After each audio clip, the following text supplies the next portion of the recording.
সম্মানিত হাজিরিন, আমি স্পষ্ট ভাষায় বলি, কোরআন শপথ করে বলি, আমি খবর পেয়েছি যে আপনাদের আজ যে বিবাহ শাদী হবে সারা রাত সেখানে ড্যান্স আর গান বাদ্য হয়েছে।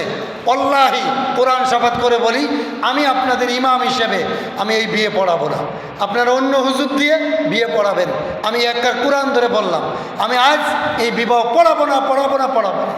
প্রত্যেক আলেমদেরকে বলবো, প্রত্যেক ইমামদেরকে বলবো, আমি বাংলাদেশে যত জায়গায় মাহফিল করি, যে আগামী 2 দিন পরেও আপনাদের এলাকায় একটা মাহফিল আছে, আপনারা জানেন আমি আব্দুল আজিজ জিহাদি যশোরী, বাংলাদেশে এমন কোনো জেলা নেই মাহফিল করি না, এবং বড় বড় মাদ্রাসার কালেকশনের বক্তা আমি থাকি, আপনারা জানেন। আমি এবছর নিয়ত করেছি, আজ থেকে আমি শুনে অনেক খারাপ লাগলো যে প্রত্যেক মাহফিলে আমি এ কথাটা বলবো যে আলেমরা বিবাহ পড়াবেন তারা হক্কানি আলেম না। আমি নিজে বললাম আমি আজ বিবাহ পড়াবো না।